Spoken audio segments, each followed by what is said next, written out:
荣家与永国公府素无往来，世子夫人忽然屈尊下降，不知有何见教？荣小姐不必太过自谦，荣府雄踞南方，声名赫赫。就算是一方巡抚来到江南，也要先拜会荣老夫人。如此威名煊赫，又能广施仁德，极受当地老百姓敬重。别说是江南士族了，就算是望遍京师名门，也多有不及的。我今日登门拜访，实属冒昧，还请荣大小姐见谅。我看大小姐言行大方，不拘于小节，那我就和你直言了。我这次来呢，是为了我家二弟来的。您说的是陆将来？啊不，他本姓薛才是。你说什么？陆将来是永国公亲子？是，那日宫中传来旨意，赵大人即刻上京述职。大人前脚出到宫门，后脚就被永国公府请了去。我在驿馆空候数日，迟迟不见大人踪影，斗胆上门叩问，又被拒之门外。若非君带机灵，设法传信出来，我至今不知个中缘由。他们敢私自扣留朝廷命官？2年前，世子不幸坠马，落下伤残，老国公自此郁结成病，圣上3次赐药安抚，又派御医诊治，足见国公爷圣眷忧龙。如今他以孝道大义强压着大人归宗，只怕宫里贵人也有心成全。毕竟那道宫中密旨，委实来得太巧了些。归宗便归宗，天上平白落下的富贵，你慌什么？于旁人是喜从天降，于大人却是切齿之恨，只怕他宁可一死，也绝不肯认祖归宗。人说无怨不成夫妇。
额娘，儿媳在。你受老爷的嘱托，亲自去探望过这位小姐。依你看，她是个怎样的人？回母亲的话，儿媳和荣小姐匆匆一会，尚不知她的为人。从外表看上去，她是一个高贵端庄、落落大方的美人。是吗？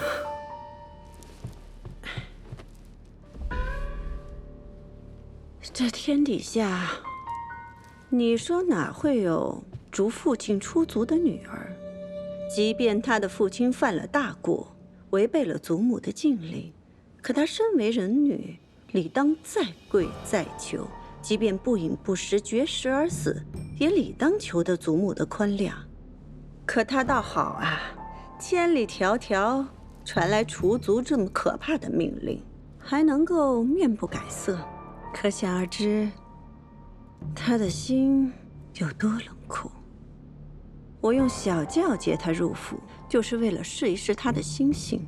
若她是一个恭敬温顺、遵守规训的女子，那当如你一般乘小轿入府。可她偏偏另换车驾，足以证明她是一个个性桀骜、烈性难驯的女子。我听说啊，这灵迹的荣家女子们行事放荡，不守礼教，成日混在男人堆里，言行无忌。这样的女子放在谁家都是祸事。老爷真不该将她接进府。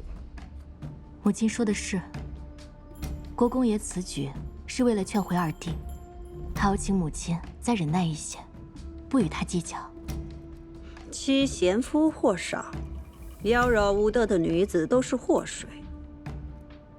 我倒是想啊，老爷这回能遂了意，别让这个女子进府带来什么祸端。婉娘，你还是亲自去营议，别让她惹出什么事来。是。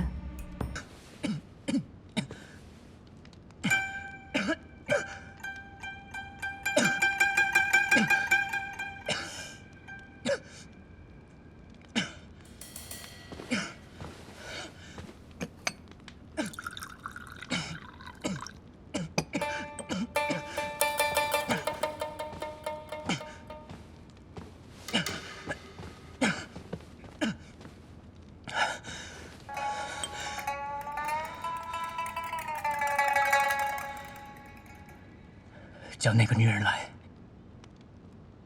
马上叫她过来。知止而后有定，定而后能静，静而后能安，安而后能虑，虑而后能得。物有本末，事有怎么了，终始少夫人？世子爷召见。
谁家的孩子敢咬自己的父亲，忤逆亲长，天理不容。也不知世子夫人平日里如何管教，竟把孙小姐教得如此不逊。这事要传到夫人耳里，定是要吃鞭子的。世子夫人赶紧把孩子领走，好生管教。走，都走。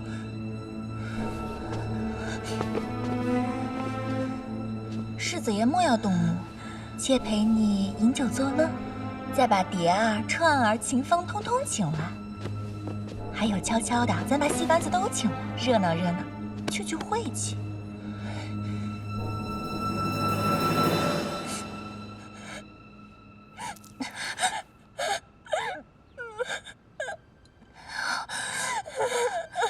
莲心，你别哭了，这玄月好不容易睡着了，你别惊醒他。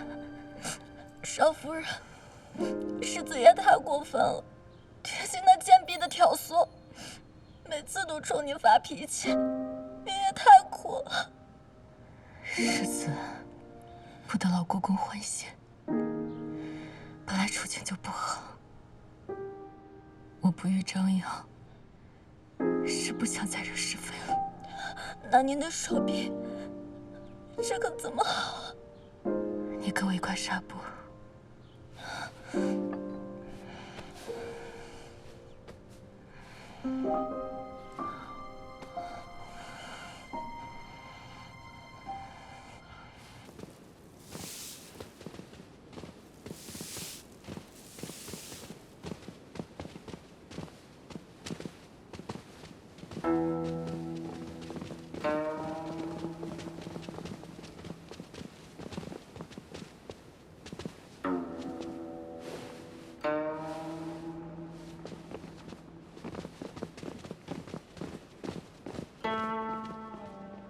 秀琼，你看国公府这座宅邸，同咱们家里有什么不同？弟子以为这屋舍亭台倒是很气派，只是少了点人味儿。咱家老夫人那等威仪，发起脾气来人人都要吓死。可她院里侍候的姐妹，平日里也爱说笑打闹。可是这里就不同了，方才亭里廊下皆有人，不是丧眉丧气，就是面无表情，大气都不喘一下。不晓得的还以为是进了庙里撞见了石胎呢，好生吓人。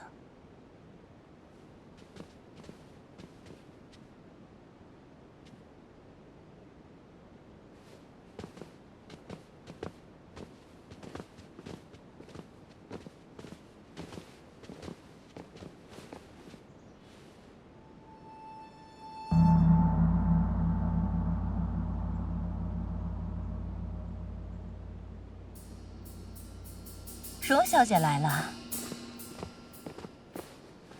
夫人正等着您呢。我方才打园子里过，不小心被狮子狗扑了一下，裙摆上沾了一些泥土，怕惹夫人不高兴。我先回去换一身衣服，再过来请安。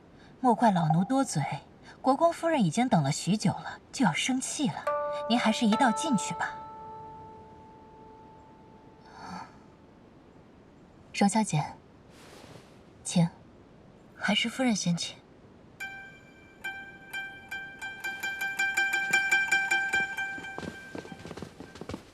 是个齐整的孩子，长得好，气度也好，难怪国公爷欣赏。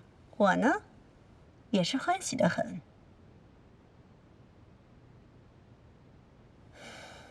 你不让客人先进门，倒是自顾自的，还有规矩吗？像什么样子？是儿媳疏忽。你们这些年轻孩子，礼节总是顾不周全。既是国公爷的贵客，理当再让再请，怎可自己先进了门？夫人，世子夫人身有诰命，又比我年长，我是来做客的，自然没有叫世子夫人礼让我的道理。哎呀，先前啊，我听说你不肯上轿，还当你呀是个骄横性子。可如今观你言行，倒是个知书识礼的。怎的先前竟做出许多忤逆长辈的事来？你可知自古结为夫妇要行纳采、问名6大古礼，就是双方的生辰八字，那也要拿出来看合不合、相不相投、犯不犯相。你出自江南富家，也算是有名望人家的女儿，先前不曾禀报国公爷私定了婚约，那是因为二少爷当时孤身在外，不曾归宗，一事潦草些，也可宽谅，我不怪罪就是了。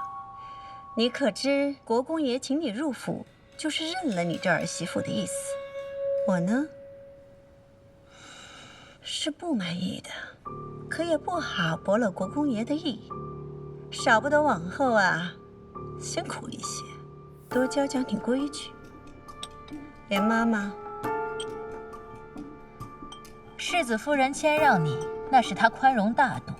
你穿了跟世子夫人同色的服色，未免太不守规矩。方才照面的时候，你理应先告个罪，马上回去换过才是。国公爷后蒙圣恩，常居高位，像我们这些后宅女眷，对公婆对丈夫自要恭敬和顺，对下宽严有度，要时时自省，勤修福泽，居安思危，方能顺势深终。往后，你那些抛头露面的生意，就交给下人去打理，你就不要再四处奔波，省得外头的人看了很不像样子，他们会议论，会诋毁你。从今往后，你的言行举止更要守规矩，有什么和纨娘请教一下就是了。大少夫人侍奉国公与夫人，那是极恭谨的。晨昏定省，一日无辍，寒来暑往，从不懈怠，这才是大家女眷的做派。似你二少夫人这般让夫人催三请四的媳妇儿，传出去，那可是让人家笑话的。二弟昨夜发了高热，只因照顾病人，今日才来迟了，还望母亲莫怪。夫人是和善人，从不会苛责晚辈。这做长辈的越是宽容慈和，做晚辈的就越是要勤勉体贴，不可疏忽被懒才是啊。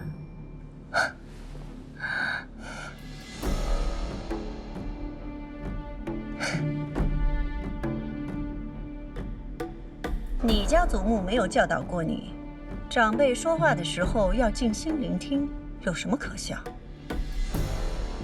夫人，我与陆大人尚未正式成礼，便是成了礼，也是他进荣家，而非我进薛家。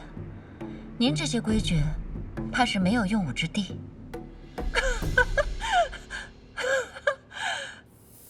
二少爷可是永国公的亲生儿子，金尊玉贵的身份，那将来是有大造化，怎可能入了你的赘？你们既成为夫妇，自当遵守国公府的规矩。荣家女人是要当家的，姐妹们也各自都有生意料理。如果嫁出去了，茶园谁来管理？家族又如何存续？因此，自然是要入赘我家了。胡闹！这荣家招赘，可与别个不同呢。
你这说风就是雨的性格，何时能够改一改？女孩子家家，言多也是罪过。二弟将来必调任京师，坐镇后宅的肯定是贤良妇人。我身为家姐，句句为她着想，可她倒好，纵着一个妇人，千般威风，万般骄横，不怕被上官同僚耻笑。哼！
乱语吓唬谁呢？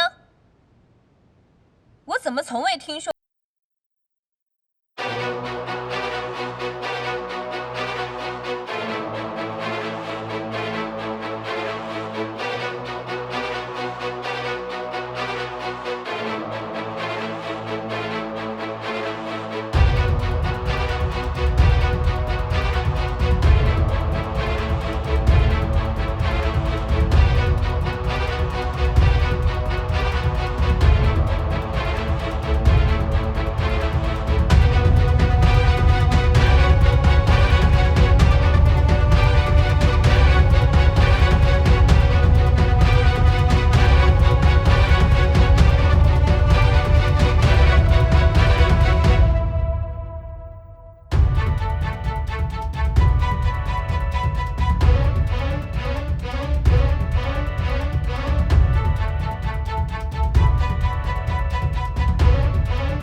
那金乡县主呢？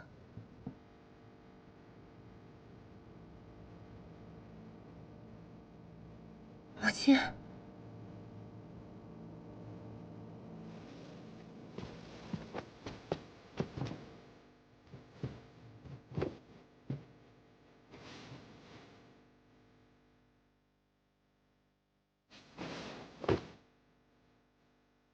弟妹，弟妹救我！县主向来心直口快，他并无恶意。他要知荣氏遵循旧俗，是高祖皇帝准了的，他绝不敢轻言冒犯。看在陆大人的颜面上，还请从宽处置。端水来。你要干什么？最可恨一个妙龄佳人。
这首曲子还是当年母亲留下的，可惜只有半阙。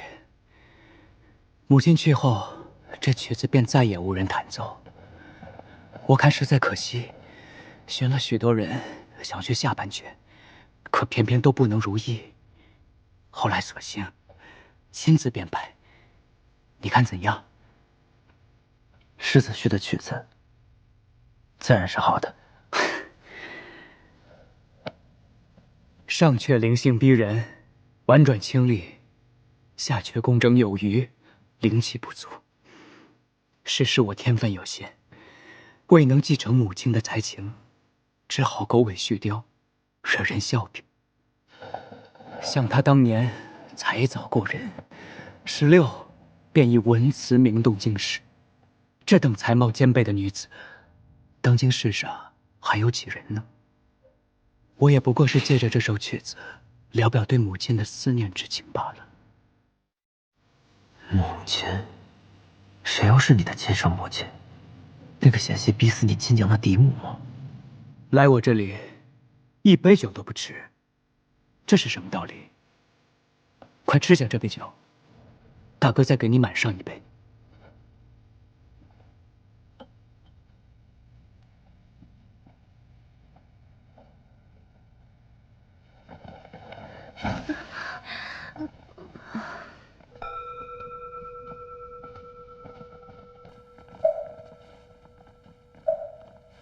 轩儿，来，过来，到父亲这里来。你爹找你呢，快去吧。轩儿，来，这是你二叔，叫人呢。你就是旭儿吗？轩儿，叫人呀，叫人呀，叫二叔。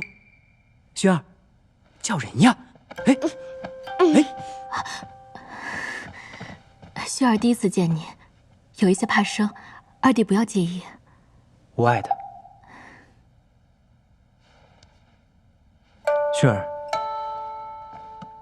来，拿着果子去玩吧。去吧。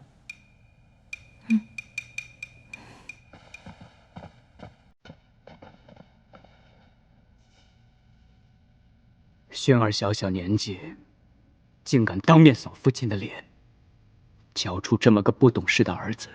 作为母亲，你难辞其咎，还不向二弟敬上一盏，以示赔罪？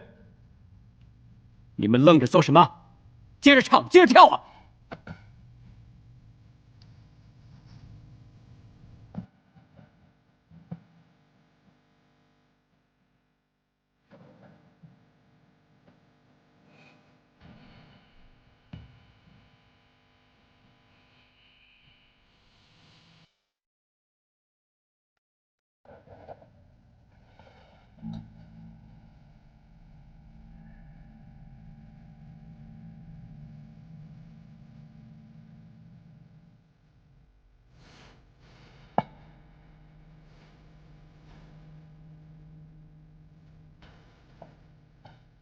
别人家妻子侍奉丈夫，像臣子侍奉君主一般，诚惶诚恐，万事依从。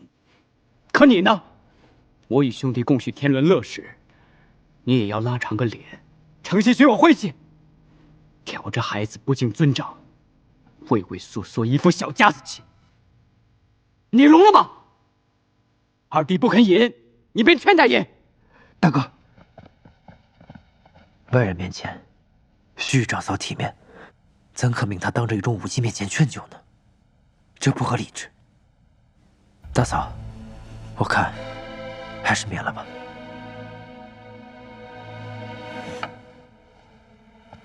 不行！父亲总是夸你贤良，区一杯酒我都支持不动，你算什么贤妇？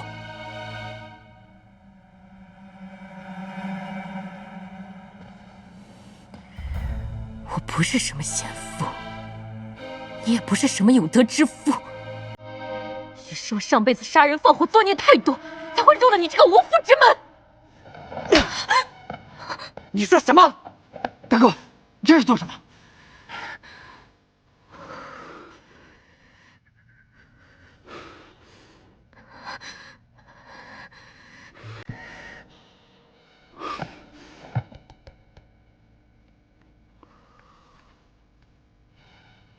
都退下！谁敢泄露出去，或是私下议论，但凡有半点闲言传入我耳中，绝不轻饶。是。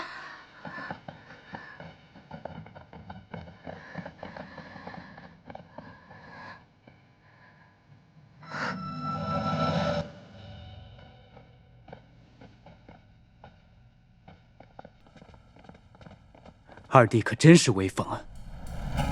都在我院里发号施令了。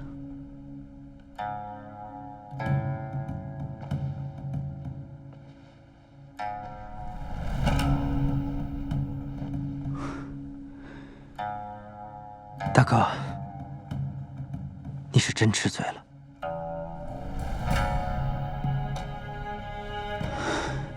是，我是吃多了酒，说错了话。二弟不要介怀。我虽刚入府里不久，可大嫂出身名门，温婉贤淑，对待大哥又是事必躬亲，处处用心，府中上下无人不服。大哥心下再多不满，也不该当着外人的面叫他难看。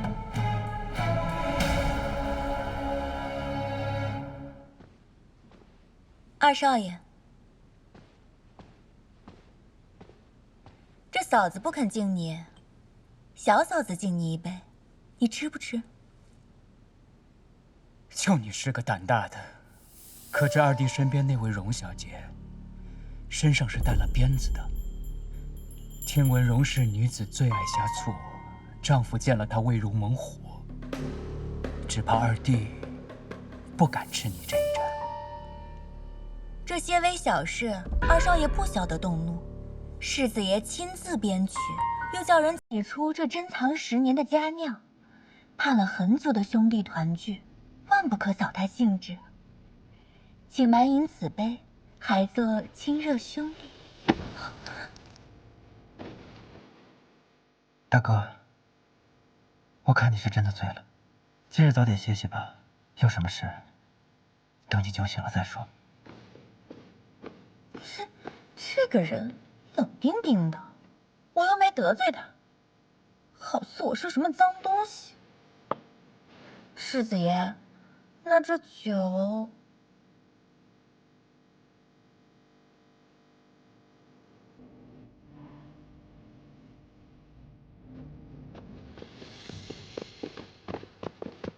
二叔，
旭儿给的枣糕，二叔一定会吃的。外面天亮，早点回去。嗯。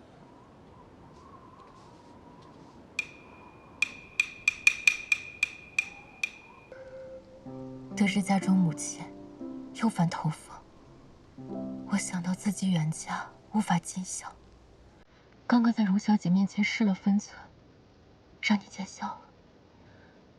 世子夫人，我13岁时就被祖母逼着押送茶货，被迫要离开常年照顾我的保姆与婢女。我哭得昏天黑地，只觉得天崩地裂，日月无光，再也不想活下去了。我还记得那年上路赶的是秋冬大运，6000多里路，路上要走3个月，沿路草原山脉，野林荒墟，好似永远也走不到尽头。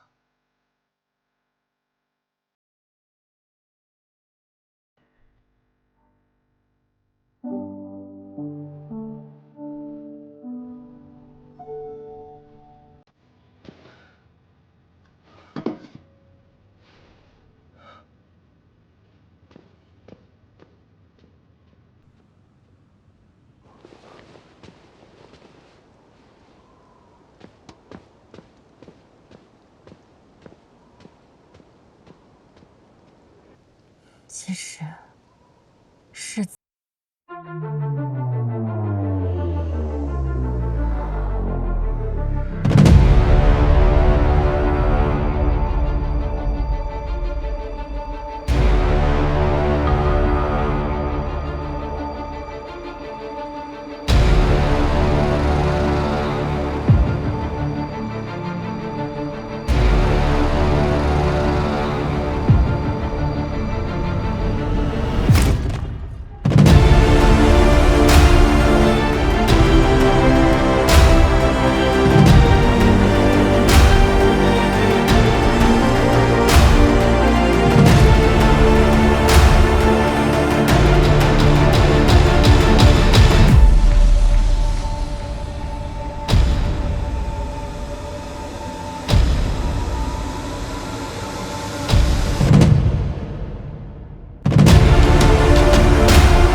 所以就逼去外祖家1年，迟迟不肯回家。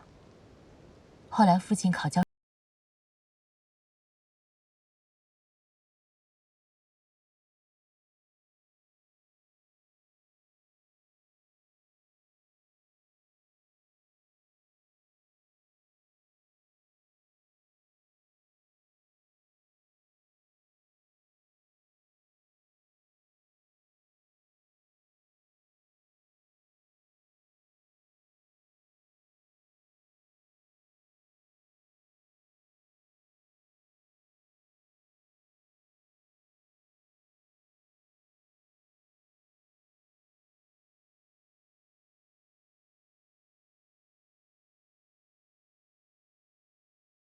能依靠众生。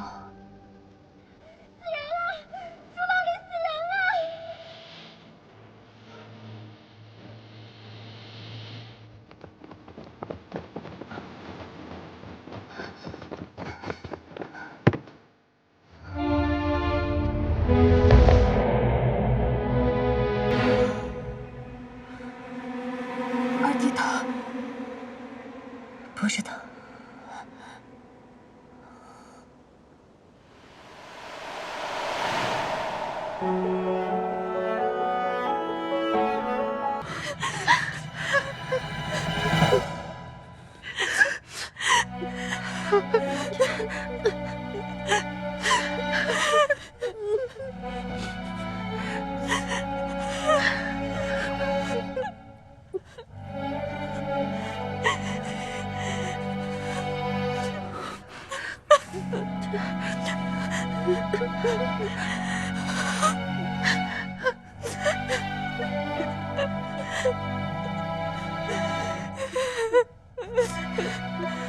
国公爷，是他。昨夜二少爷与世子爷饮虚话，不知都说了些什么。等世子爷睡下之后，二少爷便走了。第二天辰时，世子依旧高卧不起，我只当他醉酒未醒，却不曾想我叫他起身时，他身子都僵了。国公爷要是便审问二少爷吧。二弟，你跟世子都说什么了？他怎么会这样？昨夜我们聊起了童年往事，大哥吃多了酒，我便扶他躺下，嘱咐好小厮，好生照料他，随后便离开。我也不清楚后面发生了什么。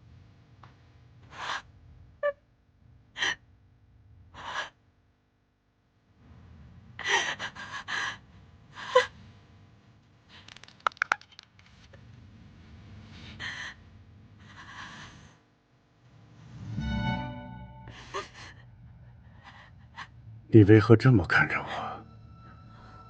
虎毒不食子，我再厌弃他，也绝对不会对自己的亲子下毒手。这屋子里的人，总有一个在扯谎。军队，把郎中生带来的仵作请来，我要验尸。放肆！你老子还坐在这儿，由得你来发号施令。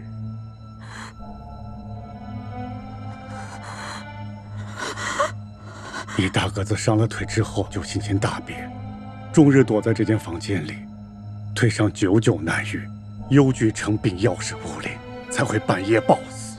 我薛家的男儿除了死在战场上，就是死在出征的路上，从未有一个死得这么窝囊，这么不光彩。现在你还要叫人去验尸，你这是要宣扬的尽人皆知，告诉所有人我有一个无能残废的儿子吗？若是我非验不可呢？你敢！荣大小姐，荣大小姐，您不能进去！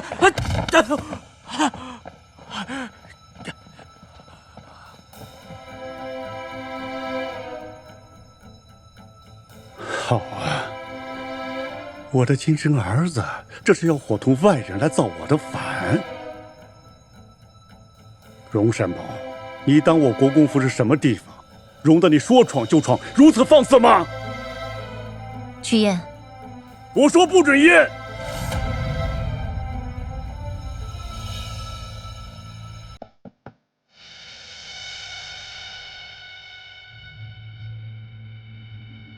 国公爷，如今可验否？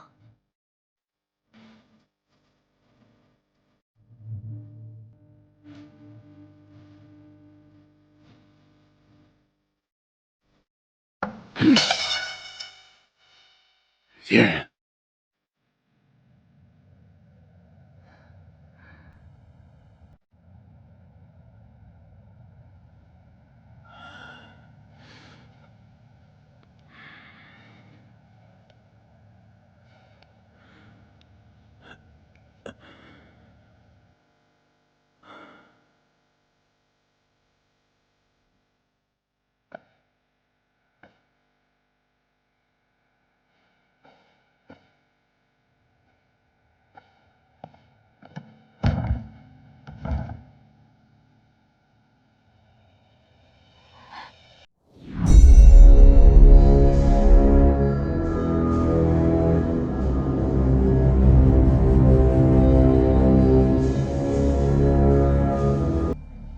小人验过尸身，除背后8道鞭痕外，身体其他各处、头部也无任何伤损。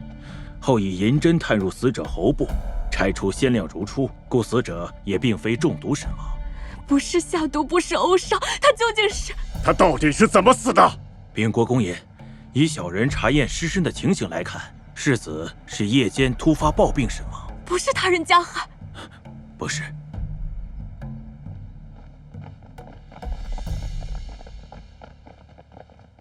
大小姐，房里地面和窗户都检查过了，没有发现殴斗或他人潜入的痕迹。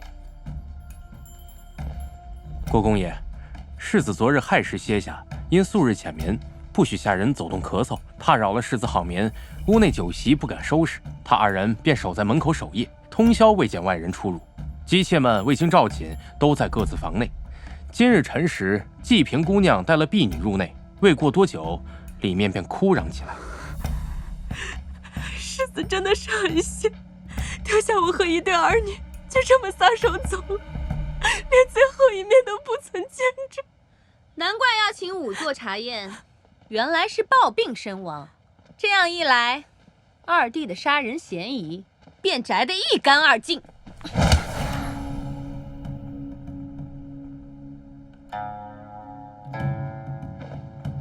金乡县主慎言，杀兄是凌迟重罪，可别无凭无据冤怪了好人。好人，好人，你的亲哥哥将世子之位拱手相让，你却一副百般不受、惺惺作态，视王侯富贵为粪土的模样。谁知竟暗中谋死自己的亲兄长，这样一来，爵位便名正言顺的到了你手，还落得一个兄友弟恭的好名声。姓陆的，你真的是好心机，好歹毒啊！你胡扯！哼！父亲，当夜房内只有他们兄弟二人，发生何事啊？还不是任由他扯谎。况且他曾经做过主管刑名的官员，手上经历了多少狠毒的官司，又有多少谋死人的法子，是仵作验不出的。唉，我这个可怜的弟弟啊，性情孱弱，质朴纯良，竟把一头中山狼当作亲手足。父亲，恕玉他千万个不好，毕竟是您的亲子，你可千万不要把爵位交付给一个心思歹毒的外人。荒唐，这都是你的无端揣测。仵作都说了，你弟弟是暴病身亡，这么多双眼睛盯着他呢，还能人人作假不成？往后不许再胡言乱语。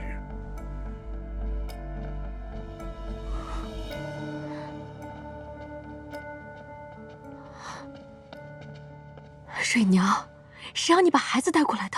少夫人，不是您着人吩咐孙少爷跟孙小姐过来的吗？是我传的令。来，父亲，您看看您的亲孙儿，他才7岁大，还有选玉，也是懵懵懂懂，天真的很。哎呀，这一对可怜的小儿女啊，全是仗着您遮风挡雨，莫怪女儿口直心快。毕竟这世上没有千秋万岁，他朝您100年之后，这对无辜的稚子又能依靠谁啊？再过个1年2年呀，我们的训儿懂得事理伦常了，他要是问祖父您，为何将爵位交付给一个可能杀害他们亲生父亲的疑凶？父亲，您到时候怎么向孩子交代？金乡县主夹枪带棒，咄咄逼人，3句不离爵位财权。你放心，我不稀罕国公府的爵位，更不要你薛家的家财。快来，来娘这儿。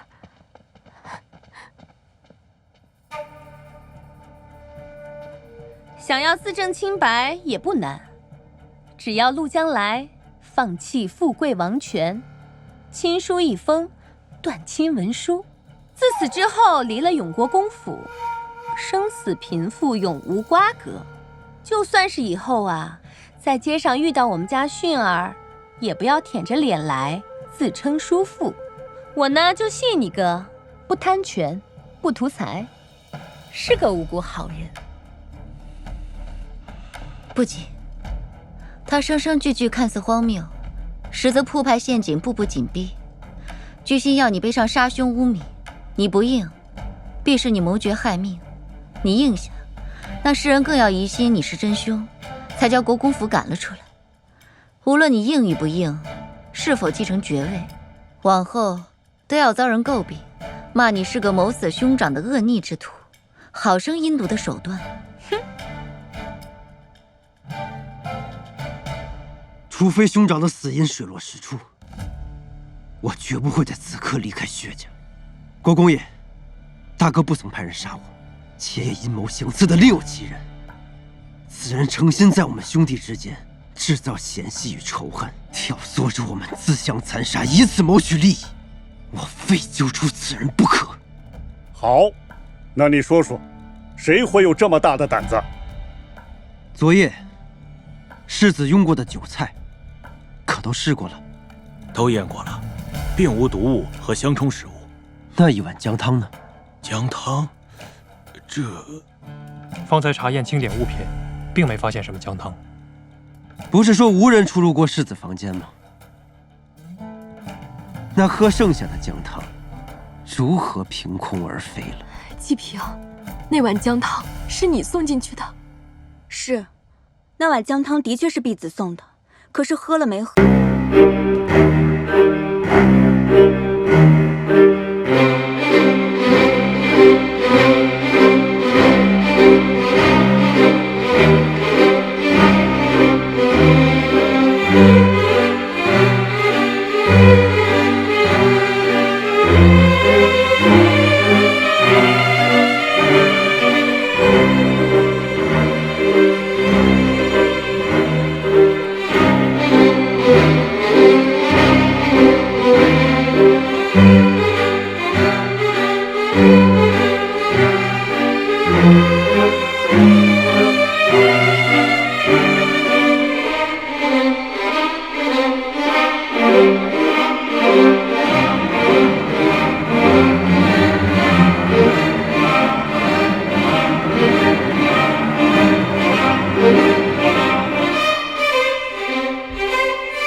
拖出来！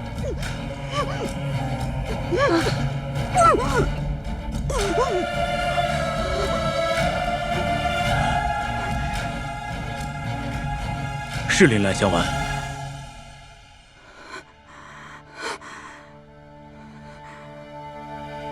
辛苦了，你先去歇着吧，我去书楼等姐姐。季平，世子如此钟爱你，你为什么要害他？放开，让他说。世子夫人说的倒是轻巧，你是大老婆，是名正言顺的世子夫人，我呢，我是做小的，又是梨园出身的下贱女人。旁人都说世子爱妾，羡慕的。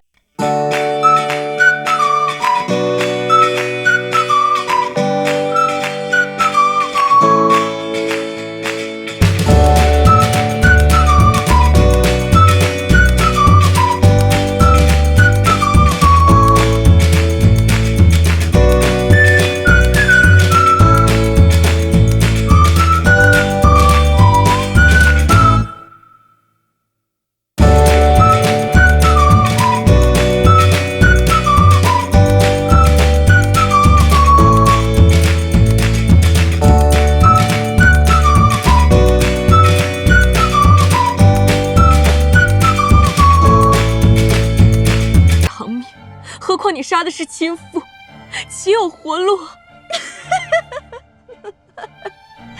就不晓得世子夫人烂好心了。我平儿就算被拖到菜市口去剐，也比活生生的在这山底下憋屈死强。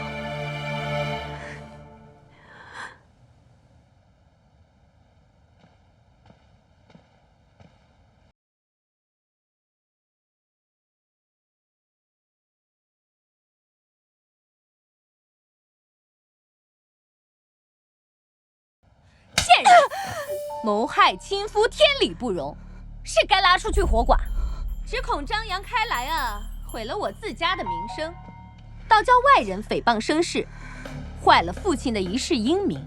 依女儿愚见，这种贱妇不好公然捆绑衙门，倒不如私下处置了好。赐他3尺白绫，自行了断吧。还不快拉出去！慢着，将来你要捉拿凶手，为父不违你心意。现在人也拿住了，你大哥总可以瞑目，你还想做什么？我还没有审完。昨夜我吃多了酒，依稀听到金乡县主送来了安神汤药，不知世子服了没有？夜半世子醒了一遭，嚷嚷着头疼，因往日里世子酒醉，县主常关怀送些醒酒汤的，世子也夸说有用。我只问他昨夜到底服过没有？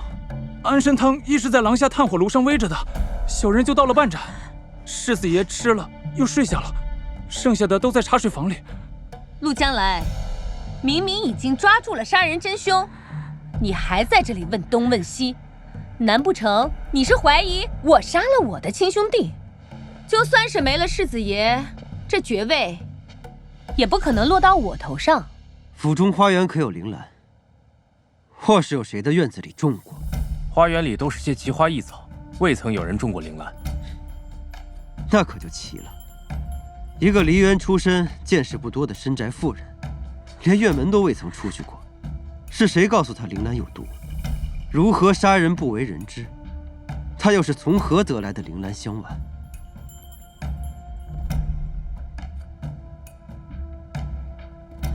极品，你究竟与谁串联？再不交出幕后主使，国公府的水牢可不饶你。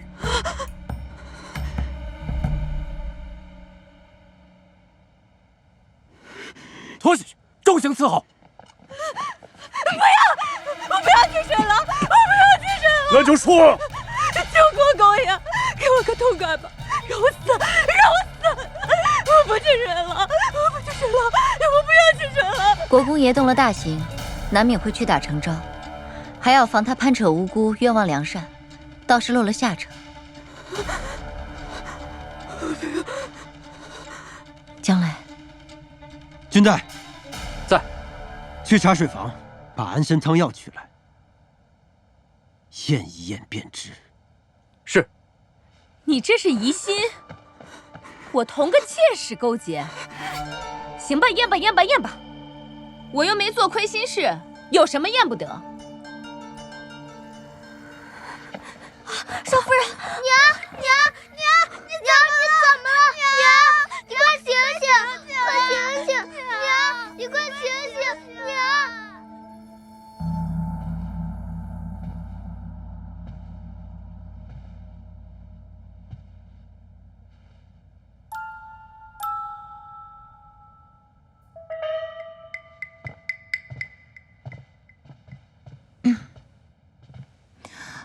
凶手拿住了。国公爷下令将季平暂且关押。那幕后主使呢？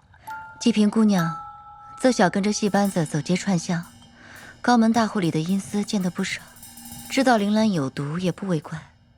不论铃兰从何而来，浮萍轩里逐个审问，真相总会水落石出。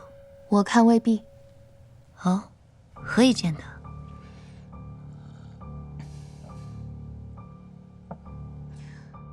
这薛家的秘密可多着呢。那日我进了园子，偶然撞见孙小姐薛选玉同人玩耍，你猜是哪个？就是那位咄咄逼人、力证陆大人是凶手的金香县主薛银川。她是孩子们的亲姑母，陪选玉玩耍有何不对？怪就怪在这里，当时她见了外人，即刻回避不见。凭她今日言语锋利，句句如刀，岂是什么怕羞避人的个性？方才我认出了她，便叫丫头去套薛家人的话，你猜怎么着？哟，我们袁淑妹妹查出什么秘密了？哼，薛家婢女说，这位金香县主最不喜孩童吵闹，嫡亲侄女亦不例外，平日见了更是退避三舍，冷淡得很呢。事出反常必有妖，要么他为侄子侄女出头另有所图，要么就是藏了什么不可告人之事。言之有理。那先前托你查的人，姐姐料得不错，他果然有古怪。这便是昨夜县主送来的安神汤。世子吃过一盏之后，壶中便剩的不多了。小人以老鼠试药，服用过安神汤之后，这老鼠半个时辰之后仍活蹦乱跳。小鼠尚且如是，更何况是人了？可见这安神汤中并未有人投毒。我看未必吧。这世上害人的法子可多着呢。大人要的人，我已寻到了。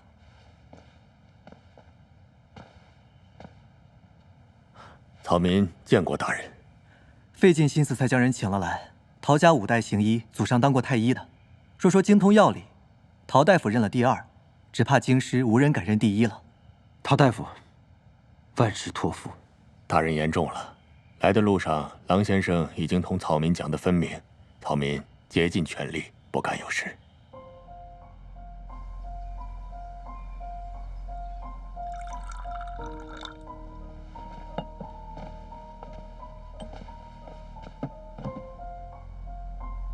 回禀国公爷，草民已经查验过了。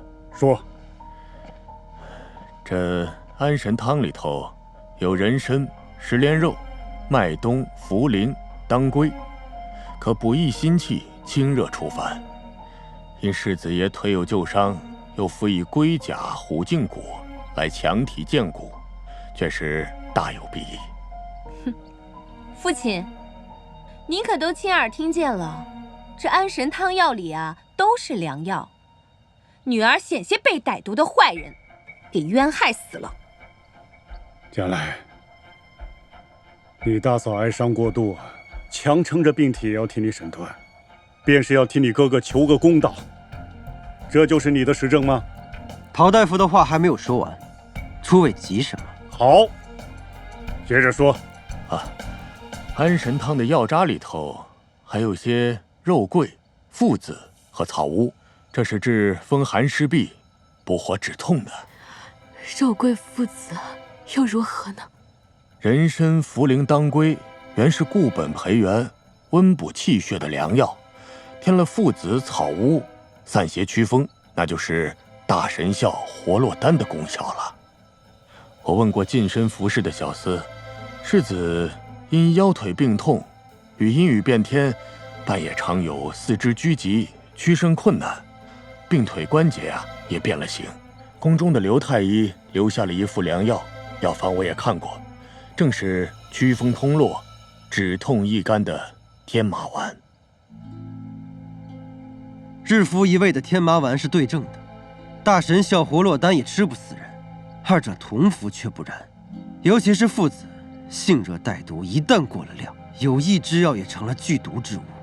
县主明知世子服用了天麻丸，理当有所避忌，偏偏送来了安神汤药，另有玄机。存的又是什么心思？你血口喷人，刘太医都看不出端倪来，我哪里知道能不能同服啊？况且，这也是你的臆测，同服能不能死人还不一定呢。好啊，县主笃定无害，何不亲身试治，把天麻丸与大神效活络丹加量同服？县主果然平安无事，我便立刻离开国公府，用。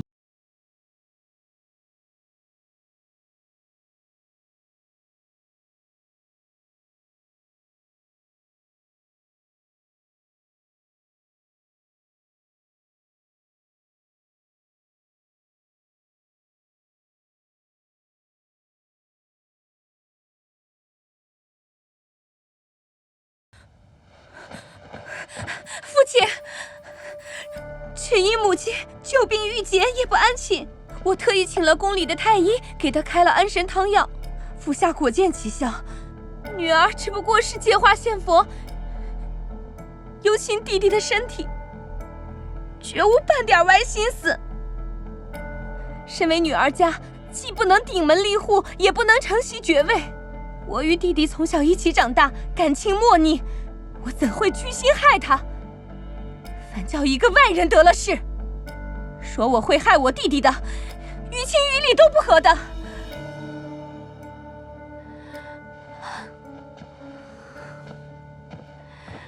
国公爷，母亲久患消渴症，常说手脚发麻，不利走动。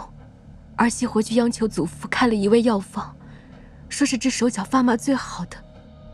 谢家医术传男不传女，儿媳不懂药理，母亲吃了以后说好，就一。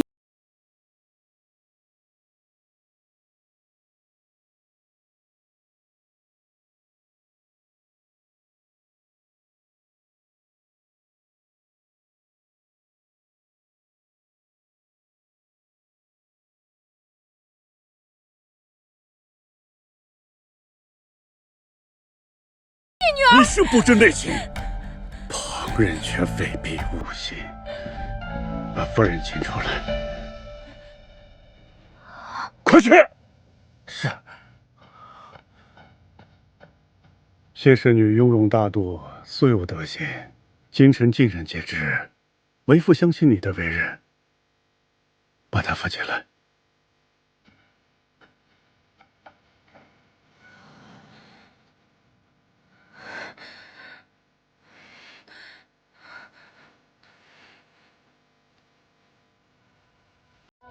虽说府上出了大事，可是夫人身子不大好，2日来只喝了半碗清粥，一双腿脚肿得都不能下地，什么事非得现在询问呢？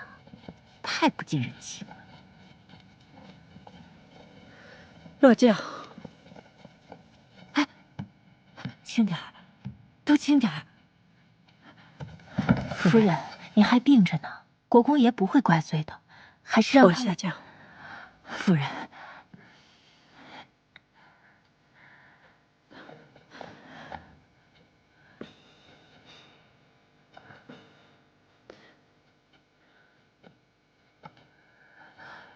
撒手，撒手，夫人，夫人，撒手。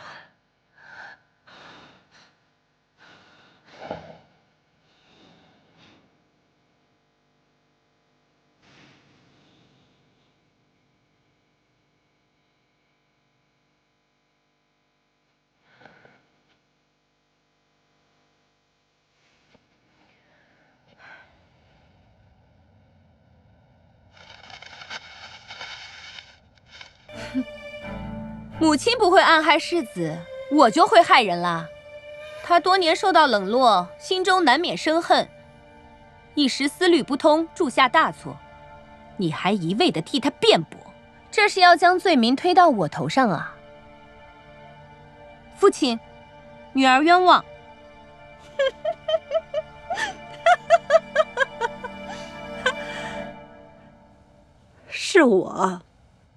是我杀了薛淑玉。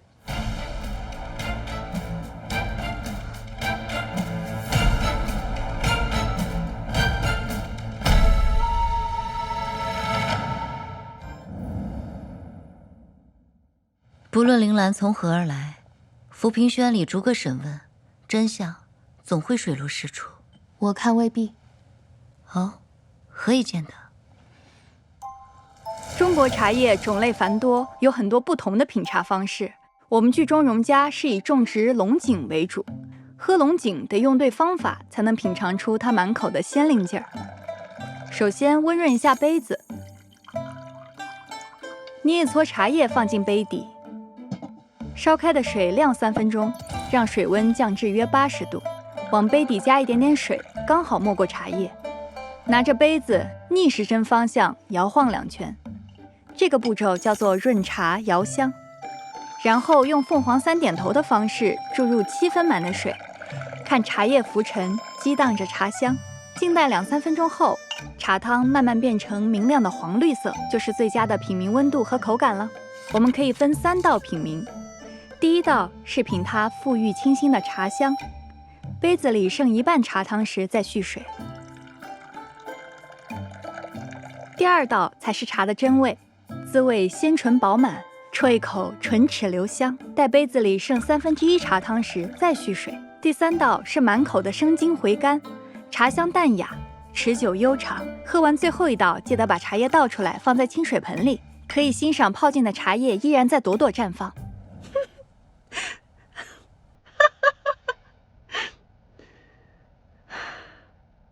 是我杀了薛淑玉。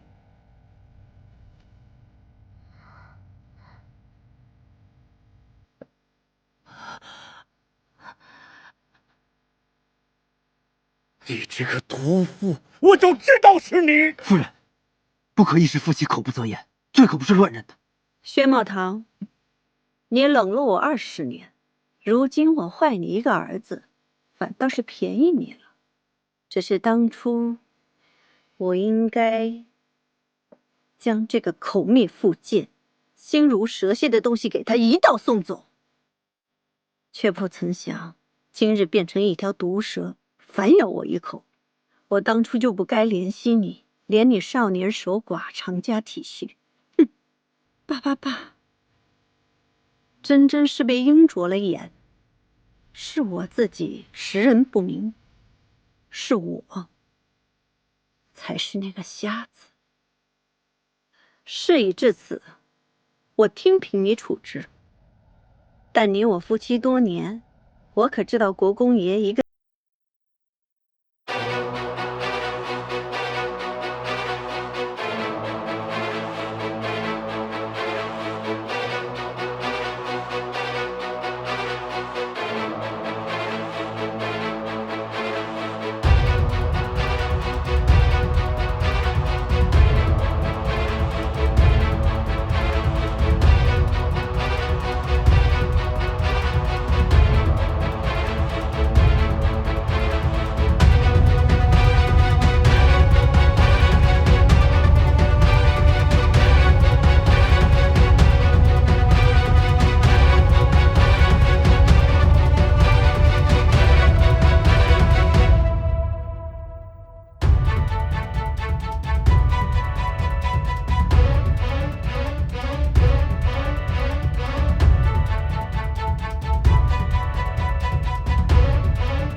你还要抱着他害你亲爹吗？闪开！畜生！不好了，孙小姐坠湖了！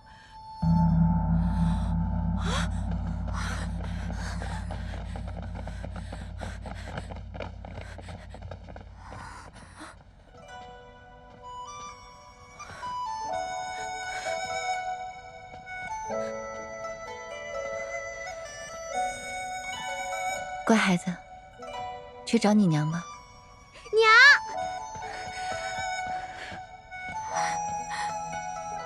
玉儿，你没事吧？方才姑母的小狗掉进池子里了，我想把它捞上来，不留神一头栽进去了。小琼，会等蓉姐姐路过才把我捞上来的，好在小狗也没事。没事就好。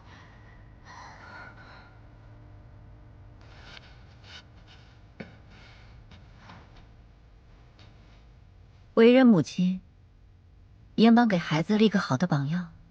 杀害人命、构陷无辜，都不该让孩子亲眼看见。世子夫人，还是派人把孙小姐送回去吧。莲姐，快是。来。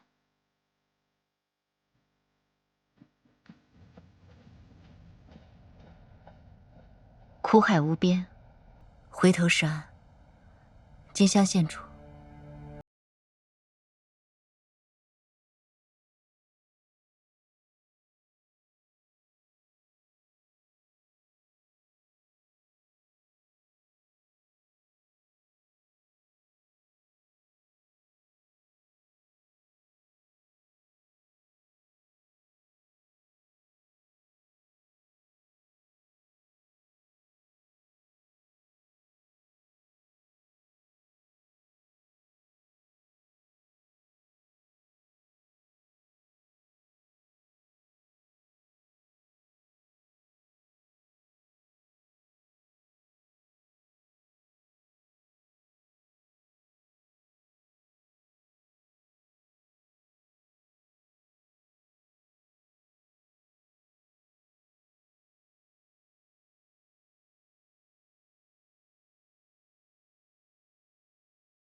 旁人不知道，父亲您不知道吗？你肯定知道，当年是你亲自传的令，让薛淑玉带人把我同王郎捉了回来，又把他派到了最危险的战场，让他战死在那里，又把我刚刚出生的女儿送走了。她出生才7天啊！才7天啊！就为了把我赶紧塞进另一个男人的花轿，我哭了，我求了，你们都不肯放过我。你是我的亲生父亲，还有我的亲弟弟，没有一个人肯饶了我。你们不让我好过，大家都别想了想。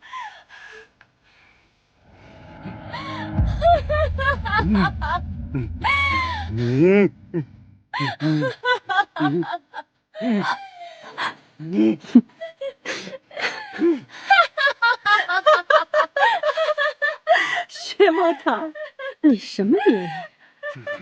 这一家老小都被你逼成什么样了？你真好啊！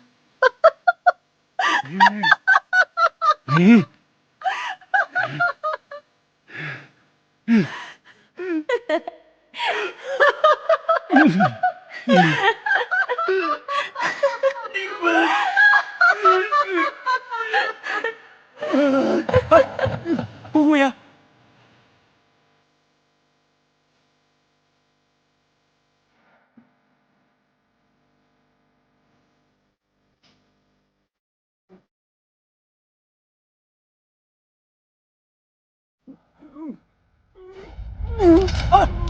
好，快！快，不回报是他！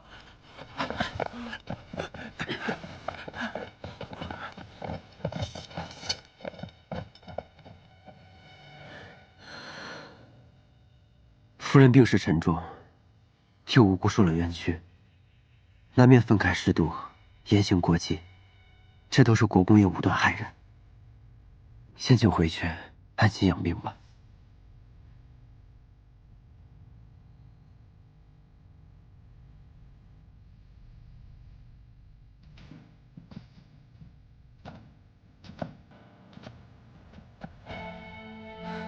至于血银川，姐姐，自从孩子没了之后，就发了癔症。每次见到世子爷和国公爷，就要打要杀的，已经很多年不曾犯病了。我当他是全好了，今日一见，恐怕是又犯病了，不然怎么连自己的亲弟弟都不认得，还下得去手呢？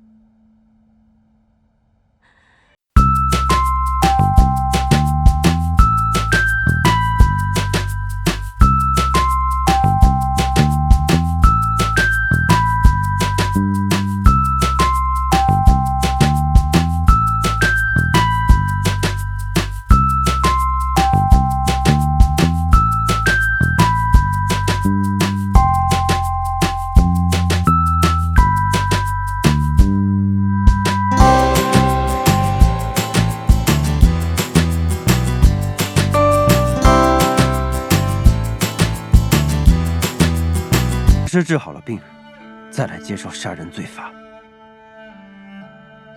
还愣着干什么？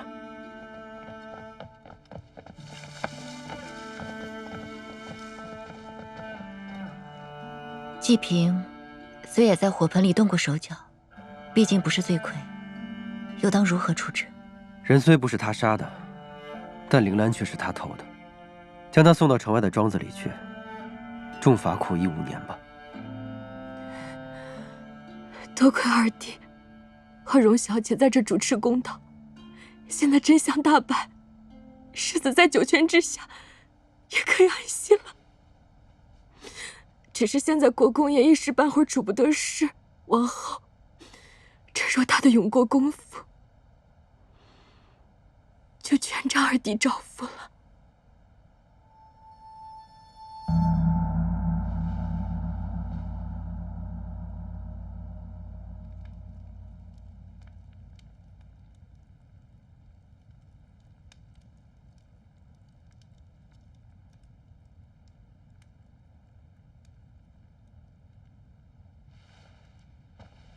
慧清，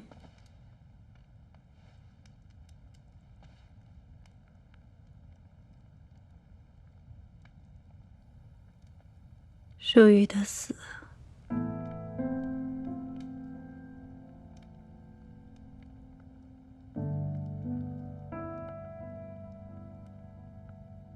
你下去吧。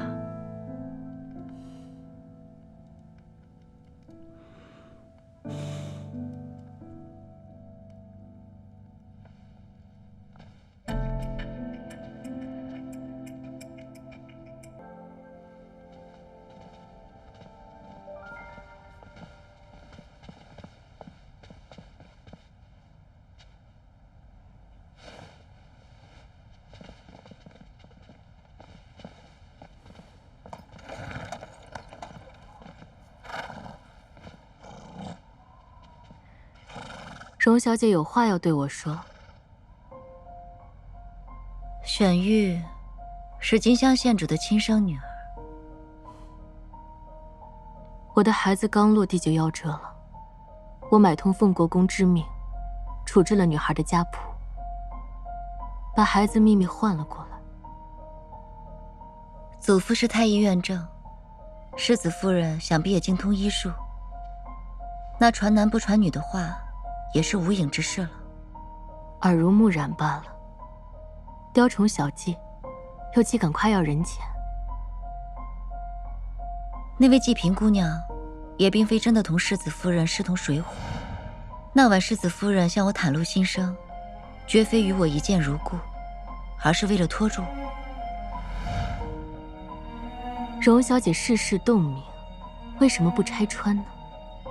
世子夫人没有动手杀人，拆穿了又如何？世子对妻妾的残虐无情有目共睹，作为一个有良知的人，将来才是最痛苦的，因为他在夹缝之中，只能就此糊涂下去。这般隐忍筹谋，才得到自己想要的，你真的开心吗？荣小姐。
走吧。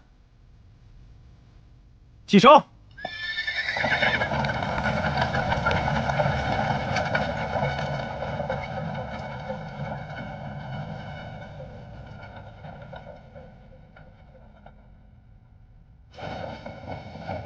二少爷，你要躲开！哎，快去禀报姑姑爷，二少爷要跑。是。这天要下雨，娘要嫁人，要走的，你注定留不住。金山银山，国库权位搁那摆着，天下谁人势如粪土，那就是傻子，大傻子。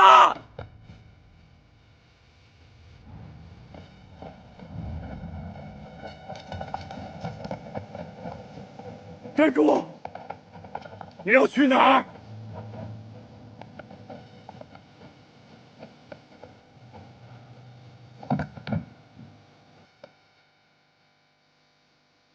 江南，你是我国公府的世子，你有野心，有魄力，有牵挂，你放不下，你走不了。不愧是你，连行走都要仰仗于人，还妄想用血儿牵制我。你明知道留下了我，会酿成另一个叔侄相争的悲剧。权欲熏心，自以为是。我陆将来绝不会摧眉折腰，低头服就。我想要什么，便会自己去争，自己去夺，用不着你来施舍。我才没你这么蠢，为了身外之物，放弃此生挚爱，除了权力一无所有。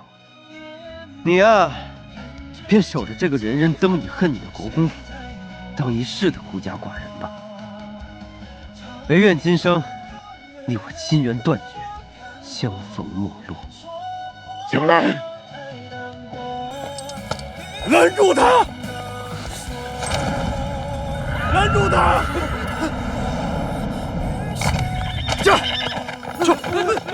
拦住他！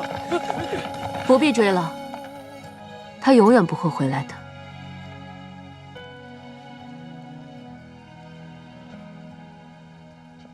国公爷，您又丢了一个儿子了。然儿，